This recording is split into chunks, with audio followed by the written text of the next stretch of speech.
and merging with the oneness. There is like a simplification of things in this carnal realm. Understanding what it means that there really is no right or wrong. Understanding that the thing we would say is imperfection ultimately is the perfection of oneness. Being that we are gods in the image of God on this earth plane, there is an acceptance of the fact that we get to create our own experience, our own life. Essentially, we create the experience that the universe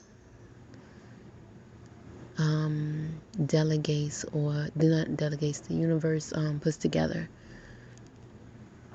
We are the I'm hearing alpha and the omega of our experience here. And it's in so many ways. Sometimes there are things inside of us that we're just plainly not aware are there. One of those things would be our agreements, who we agreed to do what with. Excuse me, this lifetime is not necessarily something that we know or understand even, because a lot of times when those things happen, we are so unconscious of our akash for our soul that we don't understand what's happening. Sometimes after the fact, hindsight is 2020. And there are people who look into your akash for you and can explain why a situation is occurring. And we carry things from one lifetime to another. And the timing we pick to come in, the parents we choose, the bloodline of those parents, there's things that are tied together that we are not plainly aware of due to this progression of evolution we have created on this earth and are experiencing with all of the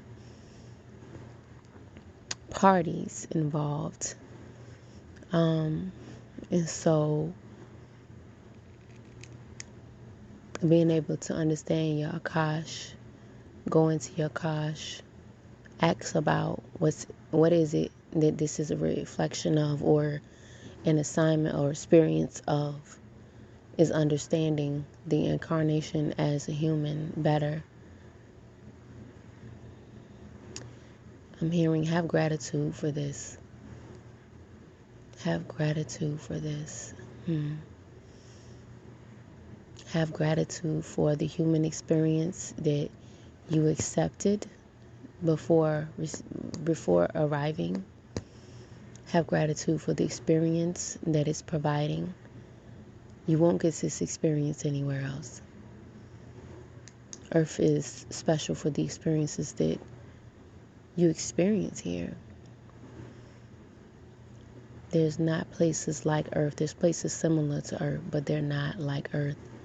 They have variations. There are variations out there.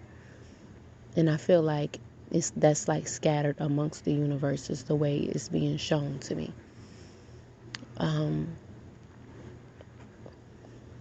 I'm hearing some are denser and heavier and darker. And there are variations of that. All right, so have gratitude for all of the experience. And one thing that they clarified on the point of having not so pleasant experiences with other beings, on like other humans, is an acceptance. Have an acceptance for the fact that they are also having a human experience. And you don't know their story that got them to where they are when you have that moments of contrast, feels like contrast, but really is in alignment.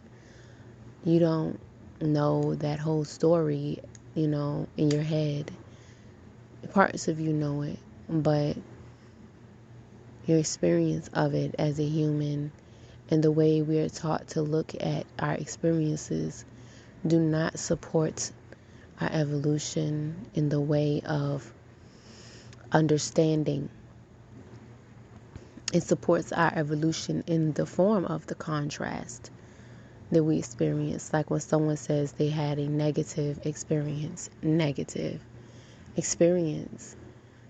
those are an opportunity for you to find a solution to something within you that you're desiring to understand, to know about yourself, to clarify within yourself. Those experiences don't always come in the way we expect, but they do come in a way that is still in alignment with your soul, alignment with what that is that you're carrying, and genetically as well.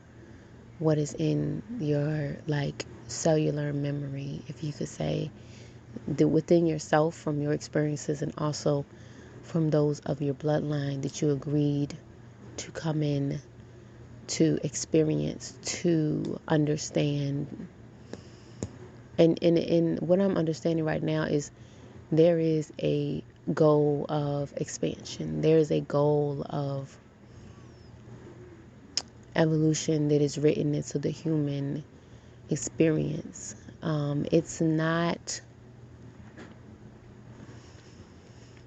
a goal for life, but it is more of an understanding.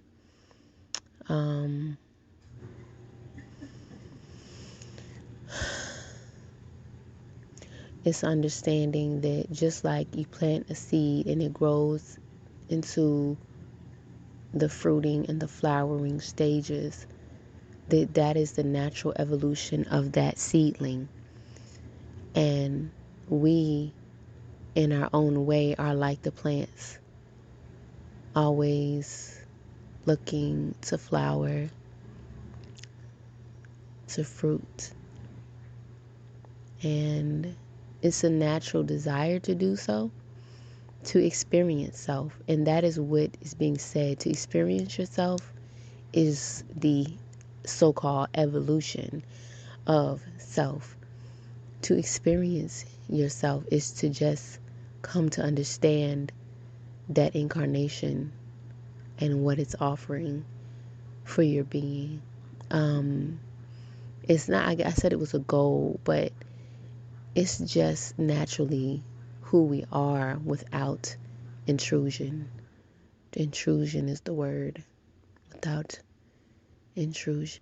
Other outside sources inflicting their ideas and expectations and desires upon us. Without that, we'd always just seek to understand our environment. Ourselves is that environment. Even though we count it as outside of ourselves, the truth is you can't experience anything outside of yourself because all of your perception is an internal work. Your perception is an internal experience. You touch a plant, you feel its texture. That's an internal experience.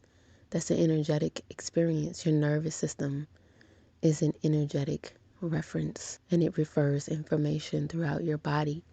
And that is why water, air are all sources of information. They feed your body different cellular information. And you can program your water, which in turn affects your nervous system because it's information. It's a transfer of energy. It's reading energy like a computer is what they're showing me. So, excuse me again. Where were we going with that line of thought?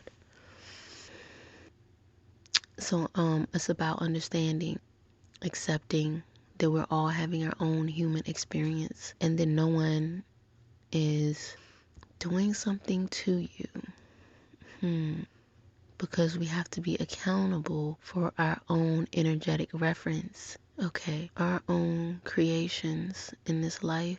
Pointing the finger doesn't resolve anything within yourself. It supports the resistance, the conflict. It supports you not being in awareness of yourself, which is, of course, always still a choice you can make.